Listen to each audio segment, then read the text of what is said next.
kelompok yang dijamin oleh Nabi SAW bahwa mereka akan masuk di dalam surga. Dan itu tertuang dalam sebuah hadis yang dikeluarkan oleh Imam Abi Dawud pada nomor urut hadis ke-4167 dari hadis Abi Umamah radhiyallahu anhu.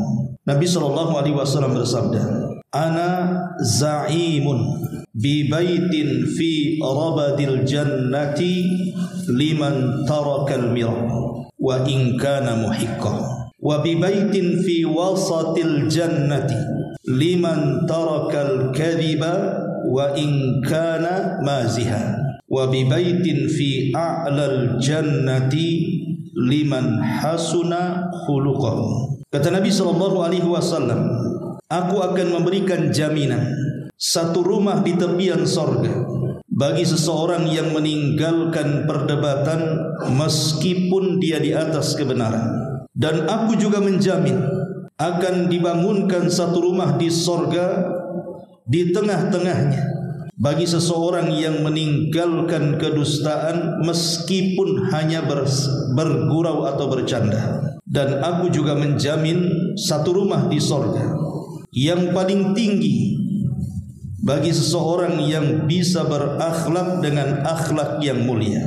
Inilah 3 kelompok yang disebutkan Nabi SAW, bahwa 3 kelompok ini dijamin akan dibangunkan rumah oleh Allah Subhanahu wa taala di sorga atas lisan Rasul. Baik, yang pertama, Nabi mengatakan, "Ana za'imun bi baitin fi rabadil jannah." Aku akan jamin dibangunkan satu rumah di tepian sorga bagi siapa? Liman taraka al-mira wa in kana muhiqqah. Bagi orang yang meninggalkan mira, artinya perdebatan, walaupun dia di atas kebenaran. Apa maknanya? Ma'asyiral muslimin yang dimuliakan Allah Subhanahu wa taala, kita tahu bahwa perdebatan dalam Islam itu sangat tercela. Berdebat dalam Islam itu hukumnya tercela. Dan yang dimaksud perdebatan dalam Islam di sini artinya al-mira. Ada mira, ada jidal. Harus dibedakan kalau mira dengan jidal itu. Kalau mira, berdebat memang bukan untuk mencari sebuah kebenaran. Kalau jidal terkadang mencari kebenaran, terkadang tidak. Kenapa demikian? Kalau seandainya ada orang yang berdebat di halayak orang ramai, saya akan contohkan satu kisah. Ada seorang ulama bahasa namanya Sibawayh. Itu pernah berdebat dengan Al-Imam Al-Kisai. Itu dua-duanya ulama nahwu, ulama bahasa. Ma'ruf kalau kita belajar ilmu nahwu, selalu 2 ulama itu disebut-sebut, Al-Imam As-Sibawayh dan Al-Imam Al-Kisai. Jadi berdebat di halayak orang ramai. Qadarullah, As-Sibawayh mampu mengalahkan Al-Kisai dengan hujahnya. Setelah terjadi perdebatan ini, maka Imam Al-Kisai pun kemudian berusaha keluar dari kerumunan orang yang menyaksikan debat itu dengan sembunyi-sembunyi karena malu. Karena malu dia kalah dalam perdebatan. Makanya dia menutup wajahnya, kemudian keluar dengan perasaan sakit hatinya.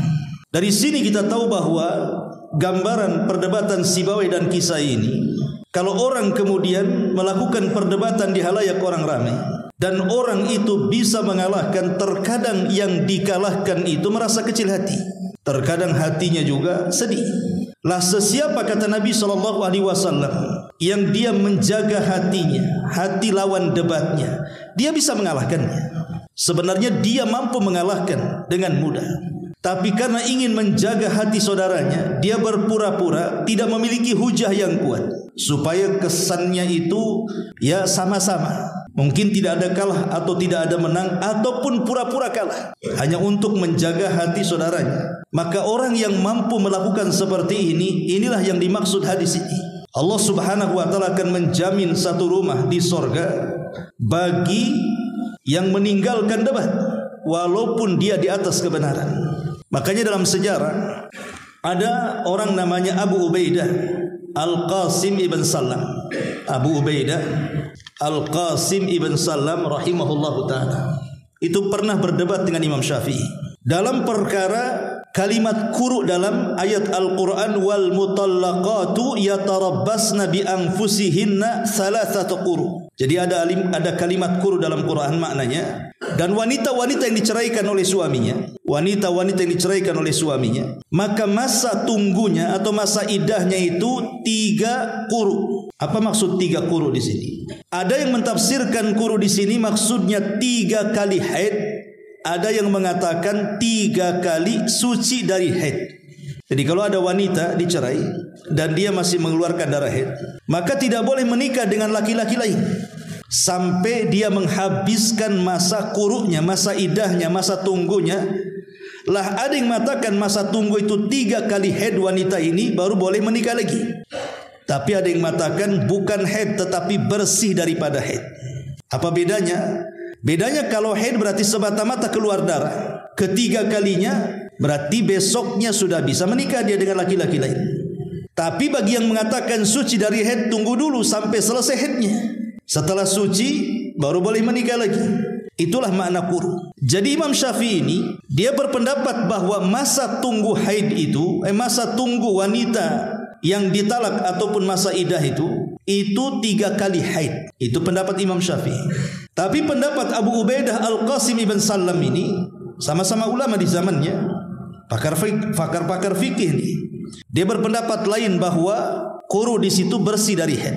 Terjadilah perdebatan hebat antara Imam Syafi'i dengan Abu Ubaidah Al-Qasim ibn Sallam ini.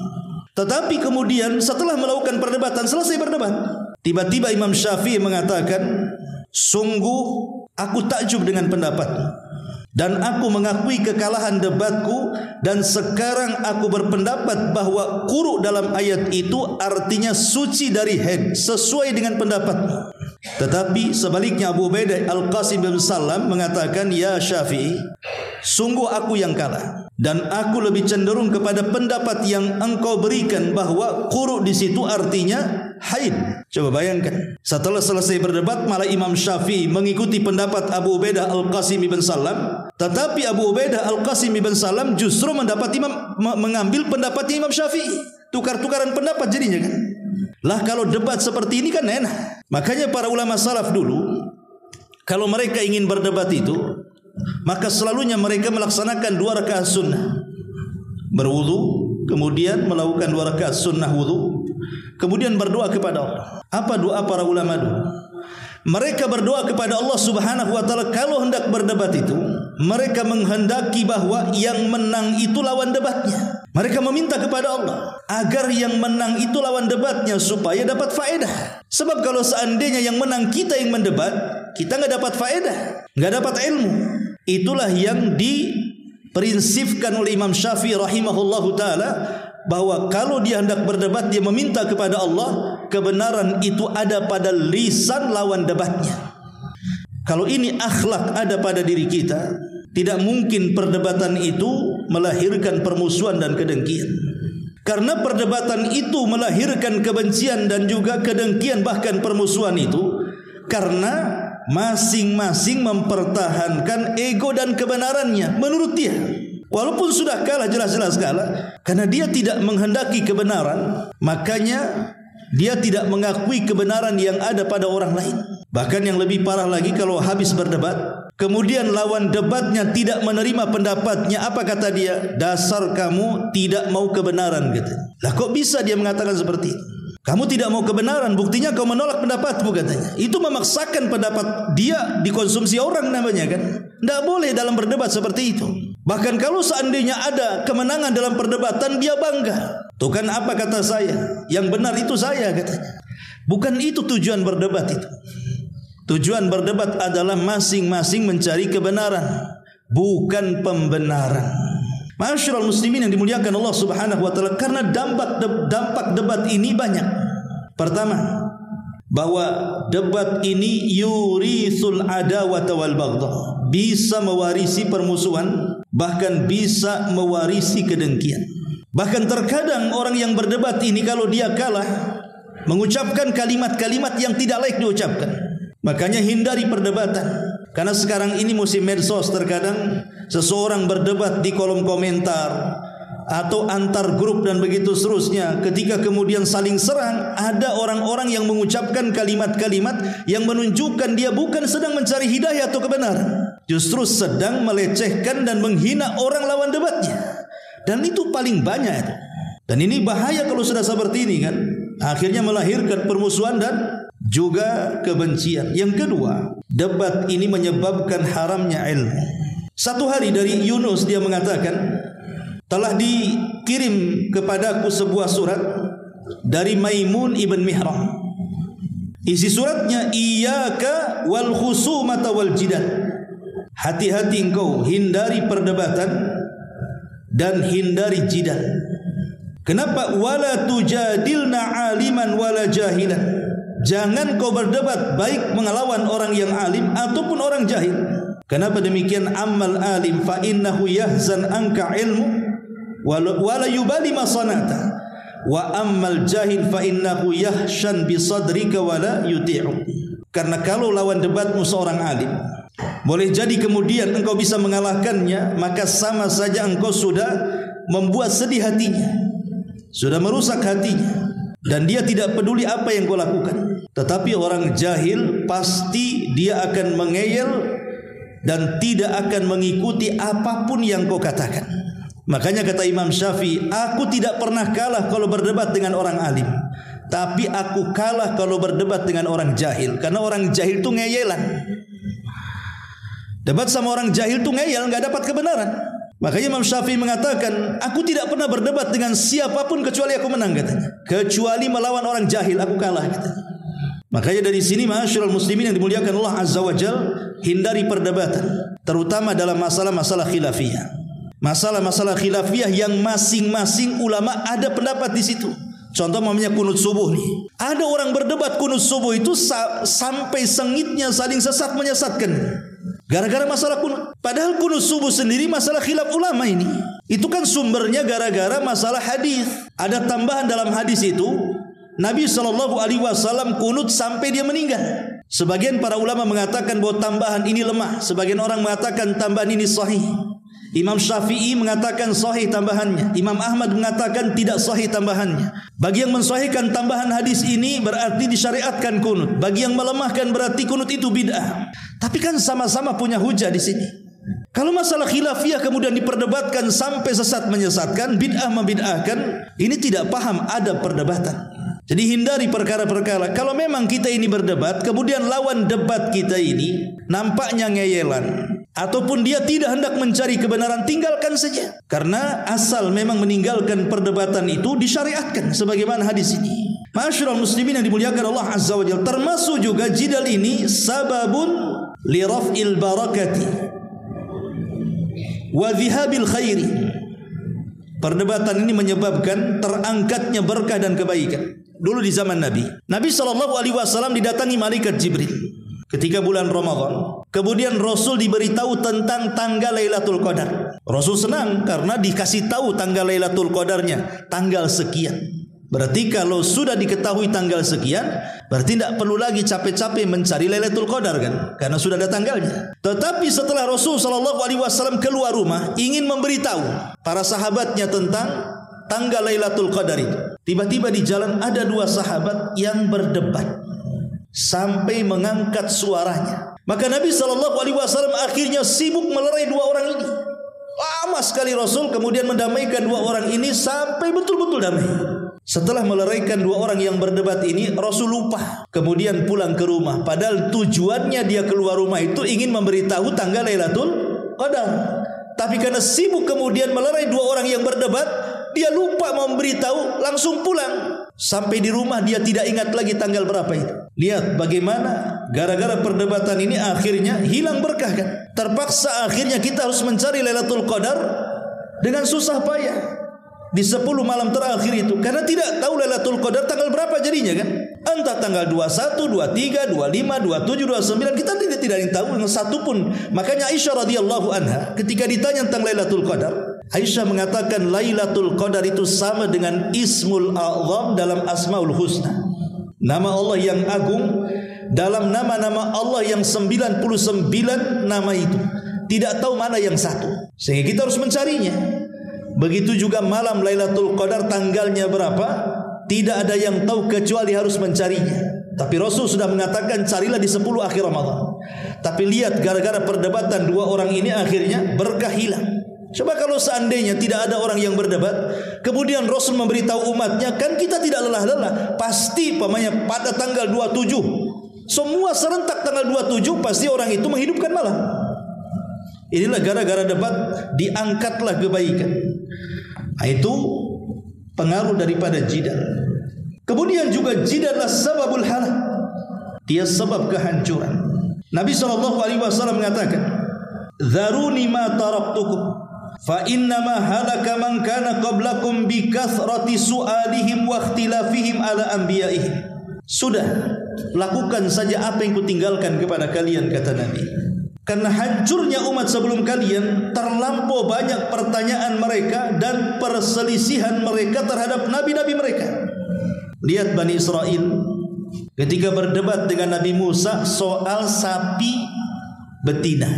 Ketika ada orang yang meninggal dunia dan orang itu pejabat besar di tengah-tengah Bani Israel. Kemudian yang membunuh ini menyembunyikan pembunuhannya dan menuduh kabilah yang lain membunuhnya. Sehingga hampir terjadi perang gara-gara tuduh-tuduhan membunuh. Kemudian mereka datang kepada Nabi Musa mengatakan, "Ya Musa, bisa enggak kau tunjukkan kepada kami siapa pembunuhnya?" Maka Nabi Musa berdoa kepada Allah Azza wa Jalla. Kemudian Allah merintahkan, kalau begitu sembelihlah seekor sapi betina. Nanti dengan itu akan teruraikan siapa pembunuhnya. Kalau sampai di sini Bani Israel langsung melakukannya. Menyembelih sapi betina, selesai, langsung terungkap pembunuhnya. Tapi mereka malah menuduh Nabi Musa ini main-main, seolah-olah kami ini bertanya soal siapa pembunuhnya, kenapa engkau pula meminta kami untuk menyembelih seekor sapi betina? Apa hubungan siapa pembunuh dengan sapi betina ini? Tapi Musa alaihi salam mengatakan, apakah aku main-main dengan perintah Allah? Kemudian mereka mulai berdebat dengan Nabi Musa soal apa warnanya, berapa usianya, sudahkah di pekerjaan ataukah dia liar, dan begitu seterusnya. Setelah kemudian diberikan jawaban-jawabannya, hampir-hampir mereka tidak bisa melaksanakannya. Hampir-hampir mereka tidak bisa melaksanakannya. Dan mereka tahu konsekuensinya. Kalau mereka batalkan nih penyembelihan sapi ini, pasti akan turun azab kepada mereka. Maka mereka berusaha untuk mencari sapi betina. Rupanya ada yang punya milik anak yatim, tetapi harganya karena sudah diberitahu malaikat dan mengatakan kepada anak yatim ini, jangan kau jual sapimu kecuali dengan seharga emas seberat sapimu. Kalau mereka mau emas seberat sapimu, kasihkan sapimu. Bingunglah cari emas seberat sapi. Tapi kalau mereka tidak melakukan, akan turun azab masalahnya. Terpaksa mereka mengumpulkan apa? Emas-emas dari kalung, gelang, anting istri-istri mereka, anak-anak gadis mereka, kemudian dikumpulkan jadi satu. Nyusahkan diri sendiri. Nah, inilah kenapa kemudian jidal ini menyebabkan kehancuran. Bahkan yang lebih daripada itu, jidal ini juga menyebabkan seseorang masuk neraka. Nabi SAW mengatakan, man talabal ilma liyujariya bihil ulama aw liyumariya bihis sufaha wa yasrifa bihi wujuhan nas ilaihi adkhalahu Allahun nar. Siapa yang mencari ilmu dalam rangka mendebat para ulama atau berjidal dengan orang-orang jahil supaya dia punya wajah di tengah-tengah manusia, punya kemuliaan di tengah-tengah manusia, kecuali Allah akan masukkan dia ke neraka. Artinya talabul ilminya percuma karena tujuannya bukan untuk lillah, tapi hanya untuk berdebat dan berdebat. Ma'asyiral muslimin yang dimuliakan Allah Azza wa Jalla, ini yang pertama. Kemudian yang kedua, Nabi SAW mengatakan, wa bi baitin fi wasatil jannati liman tarakal kadhiba wa in kana mazihan. Dan Nabi akan menjamin satu rumah di tengah-tengah surga. Syaratnya meninggalkan dusta walaupun hanya bersendau gurau belaka. Kita lihat, kalau kita melihat ada orang yang sedang melawak gitu, para pelawak, terkadang mereka supaya manusia tertawa, terkadang mereka membuat cerita-cerita lucu. Yang parahnya lagi bukan hanya mengarang cerita-cerita lucu, kadang-kadang menghina lawan lawaknya, akhirnya menimbulkan decak tawa karena dianggap lucu. Ma'asyiral muslimin yang dimuliakan Allah Subhanahu wa taala, tidak boleh bercanda kalau di dalamnya ada dusta. Kalau dusta dalam candaan saja tidak boleh, apalagi bukan dalam candaan. Makanya ulama mengatakan ada beberapa tempat orang itu tidak boleh bercanda. Pertama, menakut-nakuti seorang muslim, tidak boleh bercanda. Pamannya ambil pisau, kemudian diarah-arahkan ke wajah dia. Sebenarnya dia sedang bercanda, tapi karena dia sedang menakut-nakuti seorang muslim, tidak boleh bercanda dalam menakut-nakuti seorang muslim. Kenapa demikian? Karena Rasul yang mengatakan la yahillu li muslimin an yurawwi'a musliman. Tidak halal alias haram bagi seorang muslim membuat takut muslim yang lainnya, walaupun sebatas candaan. Yang kedua, tidak boleh bercanda dalam rangka melecehkan kelompok-kelompok tertentu. Tidak boleh bercanda dalam rangka melecehkan kelompok tertentu, suku tertentu, ras tertentu. Tidak boleh. Allah Subhanahu wa taala berfirman dalam surah Al-Hujurat ayat 11 itu, ya ayyuhalladzina amanu la yaskhar qaumun min qaumin asa an yakunu khairan minhum. Wahai orang-orang yang beriman, janganlah sekumpulan orang-orang di antara kalian merendahkan kumpulan yang lainnya, karena boleh jadi yang ditertawakan itu jauh lebih baik dibandingkan mereka. Tidak boleh. Karena ada orang yang kemudian melecehkan kelompok yang lainnya dengan cara apa? Dengan cara candaan. Entah mungkin menghina warna kulitnya, entah mungkin menghina dialek bahasanya, entah mungkin menghina budayanya, dan begitu seterusnya. Walaupun bercanda tidak boleh. Ini bukan tempat bercanda.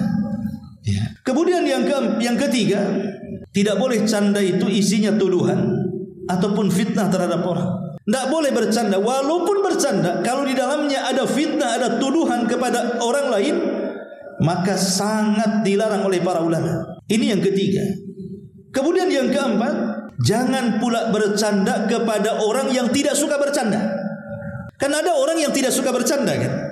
Ada orang itu tipenya serius saja. Jangan bercanda kepada orang yang tidak suka bercanda, bisa tersinggung dia. Kemudian juga jangan bercanda dalam perkara-perkara serius, di pengadilan, di persidangan. Tidak boleh seseorang saksi bercanda dengan hakim di situ. Ini serius, sedang memutuskan sebuah perkara. Ataupun di majelis-majelis penguasa, di majelis-majelis ilmu. Ini bukan tempat bercanda. Jadi harus dipahami bahwa jangan bercanda dalam perkara-perkara yang sedang serius. Kemudian juga tidak boleh bercanda dalam kedustaan. Syekh bin Baz pernah ditanya, saya melihat salah satu YouTube tentang seorang syekh bertanya kepada Syekh bin Baz tentang orang tua yang menceritakan sebelum tidur anaknya, di mana dalam cerita-cerita itu ada pendidikan di dalamnya. Mungkin zaman dulu itu kan ada cerita-cerita rakyat lah, semacam mungkin cerita kera dengan kura-kura gitu ya. Zaman dulu itu kan memang ada pendidikan di dalamnya. Atau mencerita-cerita fiktif tapi ada pelajaran di dalamnya. Jadi Syekh bin Baz ditanya, boleh enggak orang tua bercerita dengan cerita fiktif dan di dalamnya ada pelajaran untuk anaknya? Maka Syekh bin Baz mengatakan sebaiknya tidak dilakukan. Banyak kisah-kisah yang jauh lebih baik dari itu dan tersimpan pendidikan di dalamnya. Seperti kisahnya para nabi, kisahnya para ulama, kisahnya para sahabat. Kenapa harus mengambil kisah-kisah yang tidak ada kisahnya? Kisah fiktif. Artinya kalau menceritakan saja dan ada pendidikannya dilarang, maka bercanda dalam kedustaan juga lebih dilarang lagi. Maka tidak boleh. Karena dusta itu sendiri adalah dosa besar. Iyyakum wal kadhiba fa innal kadhiba yahdi ilal fujur wal fujuru yahdi ilan nar. Hati-hati jangan berdusta, karena dusta itu mengantarkan kepada perangai keburukan, dan keburukan itu pasti mengarah ke neraka. Dusta yang dibolehkan itu cuma 3 perkara saja. Pertama, dalam rangka islah. Ada 2 orang yang bertengkar, kemudian kita hendak mengislah keduanya, terpaksa harus berdusta. Itu dibolehkan karena tujuannya mengislah. Yang kedua, berdusta untuk menjaga darah seorang muslim. Antum punya tetangga, satu muslim, satu kafir. Tetangga yang kafir mau membunuh tetangga yang muslim, antum sembunyikan di rumah. Kemudian antum katakan tidak ada di sini dia. Berdusta, tapi boleh karena ingin menjaga nyawanya orang muslim. atau berdusta dalam keluarga. Suami berdusta soal makanan, bilang enak padahal tak enak. Suami bicara soal pakaian, tak bagus dibilang bagus, tidak cantik dibilang cantik, hanya untuk keharmonisan keluarga dibolehkan. Tetapi candaan dusta-dusta yang lainnya, walaupun bercanda tetap tidak boleh. Kenapa? Karena ada hadis Nabi mengatakan, wailun lilladzi yuhaddits fayakdzib liyudhika bihil qaum wailun lahum wa wailun lahum. Celaka seseorang yang berbicara dusta untuk membuat orang tertawa. Celaka dia dan celaka dia. Ini yang kedua. Kemudian yang ketiga, Nabi SAW mengatakan, wa bibaitin fi a'lal jannati liman hassana khuluqahu. Dan aku jamin, kata Rasul, Allah akan bangunkan satu rumah di tempat yang paling tinggi di sorga. Bagi siapa? Bagi orang-orang yang memperbaiki akhlaknya. Yang dimaksud khuluq, khuluq itu artinya akhlak yang dilatih. Kan akhlak itu ada dua ya. Memang ada akhlak bawaan. Dari kecil memang dia punya akhlak, karakternya seperti itu. Maka ini bukan akhlak, memang tabiat masuknya. Tapi yang dimaksud akhlak di sini dalam hadis ini artinya akhlak yang memang dilatih dan dibiasakan. Itu maksudnya. Jadi akhlak yang dilatih dan dibiasakan, bukan tabiat dari kecil, bukan. Akhlak yang dilatih. Seperti mamanya orang yang biasa ngomong kasar, dilatih dia mulai meninggalkan sedikit-sedikit tuh. Mulai halus, mulai santun, dibiasakan. Jadi orang-orang yang kemudian biasa menghina orang, mulai dia menghormati orang. Atau tak biasa dia mengucapkan terima kasih, akhirnya dia berusaha untuk berterima kasih. Jadi terus dilatih sama dia. Itu disebut akhlak namanya. Jadi kalimat khuluq itu artinya akhlak yang dibiasakan dan dilatih. Sebab kalau yang memang tabiat dari kecil itu bukan akhlak, dalam bahasa Arabnya apa? Khimun atau apa tuh namanya. Itu memang sudah tabiat dari kecil ya. Tapi maksudnya akhlak di sini artinya sesuatu kebiasaan baik yang dilatih akhirnya menjadi orang baik. Masyarul muslimin yang dimuliakan Allah Subhanahu wa taala, kenapa kemudian Nabi sallallahu alaihi wasallam menutup dengan akhlak? Dan Allah Subhanahu wa taala membuatkan rumah paling tinggi. Kalau pertama kan di pinggiran sorga, bagi orang yang meninggalkan debat walaupun dia di atas kebenaran. Yang kedua, mulai di tengah sorga, bagi orang yang meninggalkan dusta walaupun dia bercanda. Baru yang terakhir dibuatkan rumah paling tinggi di sorga bagi yang memperbaiki akhlaknya. Kenapa kemudian Rasul menutup dengan akhlak di sini? Di mana akhlak itulah yang kemudian menjadikan titik paling tinggi di sorga bagi orang-orang yang masuk dalam sorga. Karena kebanyakan orang masuk neraka itu lisannya. Kebanyakan orang masuk neraka itu karena lisan. Makanya kenapa berdebat itu amalan lisan, dusta itu amalan lisan. Kemudian ditutup dengan akhlak. Sebab kalau orang tidak berakhlak, maka lisannya itu tidak akan berakhlak. Dan ketika kemudian lisannya tidak berakhlak, Rasul mengatakan kepada Mu'adz bin Jabal radhiyallahu an, "Thaqilatka umuka ya Mu'adz." Celaka engkau wahai Mu'adz. "Wa hal yakubbun nas fi nari jahannam illa hasaidu alsinatihim." Bukankah kebanyakan orang masuk ke dalam jahanam itu akibat lisan-lisan mereka? Shadaqa Rasulullah. Ya, memang sangat benar ucapan Rasul. Lihat dosa-dosa lisan itu. Dari ghibah, itu dosa lisan. Namimah, itu dosa lisan. Menghina, melaknat, itu dosa lisan. Lah, dosa-dosa lisan ini membahayakan para pelakunya. Bahkan bisa menggugurkan amalan-amalan sunnah yang sudah kita kerjakan. Anggaplah anda solat malamnya nggak pernah tinggal, puasa sunnahnya nggak pernah tinggal, baca Qurannya nggak pernah tinggal, sedekahnya nggak pernah tinggal. Tapi kalau lisannya tidak baik, itu solat sunnah, puasa sunnah, sedekah sunnah, baca Quran dan begitu seterusnya, itu bisa gugur, nggak dapat pahala. Mana dalilnya? Abu Hurairah radhiyallahu anhu menceritakan sebuah hadis yang dikeluarkan Imam Bukhari di dalam Adabil Mufrad. Ada seseorang bertanya kepada Nabi sallallahu alaihi wasallam, "Ya Rasulullah, inna fulanatan taqumul laila wa tasumun nahar wa tasaddaqat bi fuduli amwaliha wa taf'al walakin tu'dhi jiranaha bi lisaniha." Rasul, ada seorang ibu-ibu, seorang wanita, kalau malam tidak pernah tinggal salat malam.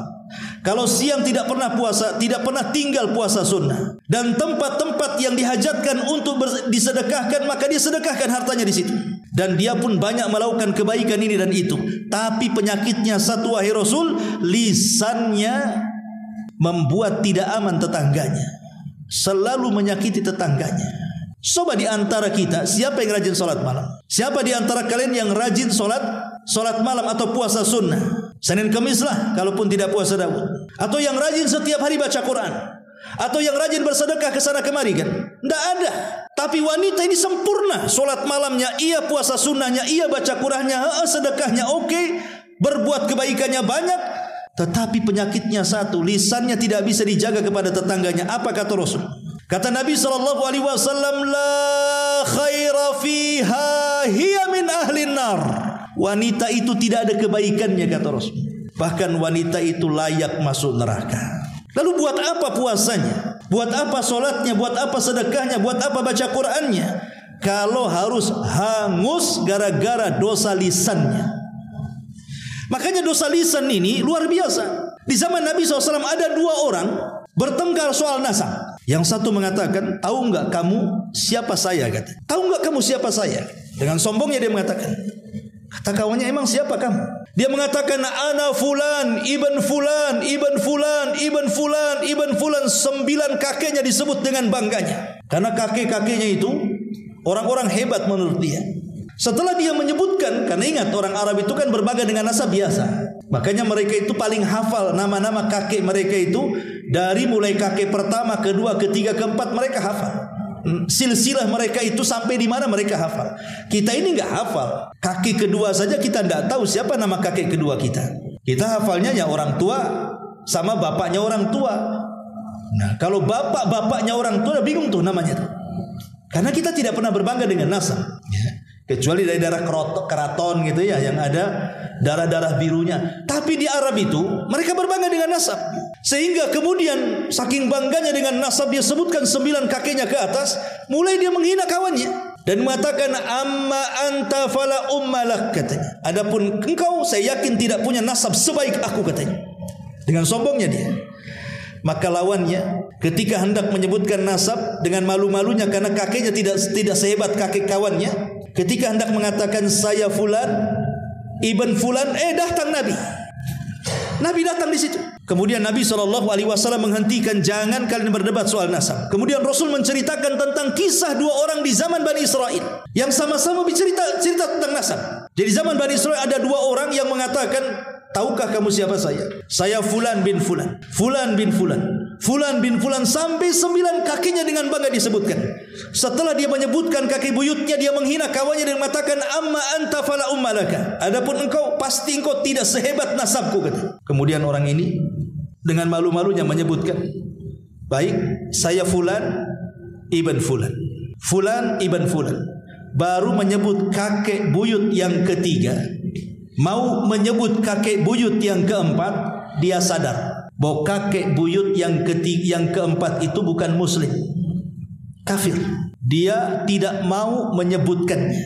Akhirnya dia ulang, ana fulan ibnu fulan, ibnu fulan, ibnu fulan, ibnul Islam. Yang keempatnya diganti Islam, karena yang keempatnya kafir. Jadi dia mengatakan ana fulan, ibnu fulan, ibnu fulan, ibnul Islam, katanya. Allah takdirkan dua-duanya meninggal. Yang pertama berbangga dengan nasab tanpa peduli apakah kakek buyutnya muslim kafir, Allah masukkan ke neraka. Tapi yang kedua, yang dia tidak berbangga dengan kakek buyutnya yang kafir, dia hanya berbangga dengan kakek buyutnya yang muslim, Allah masukkan ke surga.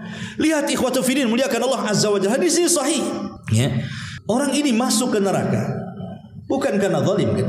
Bukan karena membunuh orang, bukan karena zina, bukan karena menampar, bukan karena mengambil hak orang. Enggak. Orang ini masuk neraka gara-gara lisan. Hanya menyebutkan saya anak si fulan, anak si fulan, anak si fulan, masuk neraka. Ini kan dosa lisan namanya. Makanya kenapa Nabi SAW dalam hadis ini menutup dengan akhlak? Karena akhlak inilah yang kemudian memperbaiki lisan seseorang. Supaya kita ingin masuk surga dan surga yang paling tinggi, maka berakhlaklah supaya lisan kita tidak suka berdebat dan tidak suka berdusta. Gitu maksudnya.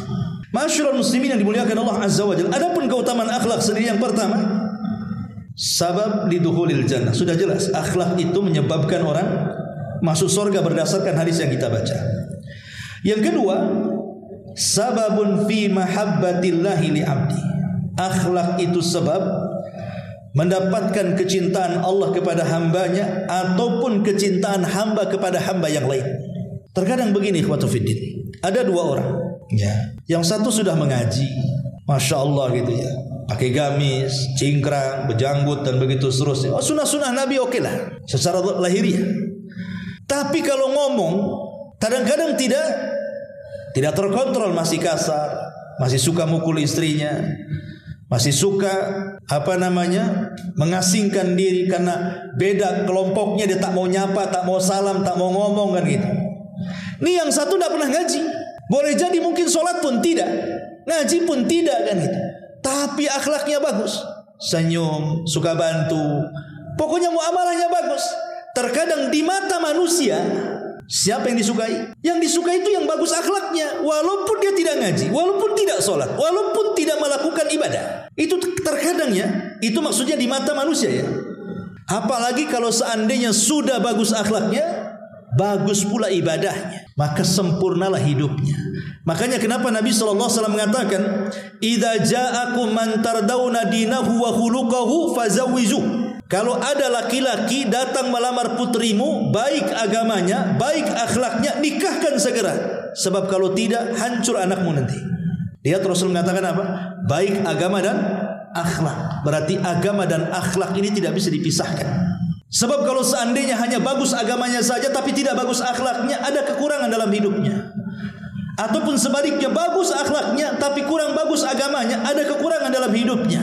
Tapi kalau bisa menggabungkan agamanya oke, akhlaknya iya, mantap tuh. Berarti dia sempurna kehidupannya.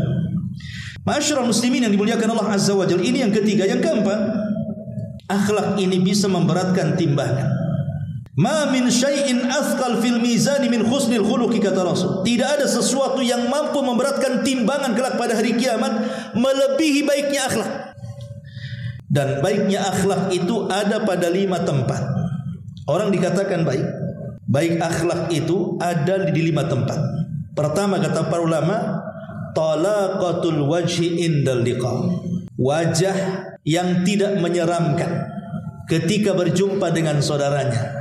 Artinya wajah yang menyenangkan, senyum, kata-katanya santun, matanya sayu tidak melotot gitu ya.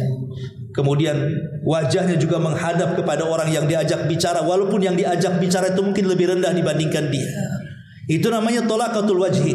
Karena Nabi SAW mengatakan, la tahqirana minal ma'rufi syai'an walau an talqa akhaka biwajhin talqin. Jangan remehkan sekecil apapun kebaikan, walaupun hanya berjumpa dengan temanmu, dengan saudaramu, dengan wajah yang menyenangkan. Yang kedua, thayyibul qawli, lisan yang dijaga sehingga tidak menyayat hati manusia. Karena sering saya katakan ikhwan, terkadang kalau kita ini ngomong kasar sama orangnya, terkadang kita sendiri yang ngomong menyesal. Kenapa tadi saya ngomong begitu? Kenapa saya ngomong kasar sama dia? Terkadang seperti itu kan. Kalau kita ini terlampau kasar ngomongnya, kita yang ngomong sendiri terkadang menyesal. Kenapa sih tadi ngomong begitu? Itu kita yang ngomong itu. Yang dengar sakit hati. Kenapa dia mengatakan saya begini-begini? Awas saja dia. Itu yang diajak bicara sakit hati. Yang mendengar orang-orang sekitarnya mencaci maki. Siapa orang itu kasar sekali?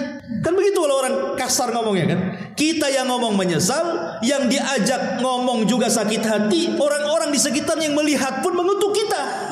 Nah itulah makanya. Tapi coba sebaliknya. Kalau kita ini ngomongnya halus, santun, bagus, yang ngomong saja senang karena kita tidak ada beban menyakiti orang. Yang diajak ngomong hatinya juga lembut, senang, pengen bicara dengan dia lagi, pengen ngobrol dengan dia lagi. Orang-orang di sekitarnya pun muji, Masya Allah, orang itu santun kali. Lah ini makanya ini bagian daripada akhlak thayyibatul qaul namanya ya. Nabi SAW mengatakan wal kalimatu thayyibatu shadaqatu. Kalimat yang baik itu bagian daripada sedekah. Yang ketiga, kaful adza. Kaful adza. Artinya kaful adza di sini jangan sampai mendatangkan madarat kepada orang lain. Jangan sampai mendatangkan keburukan kepada orang.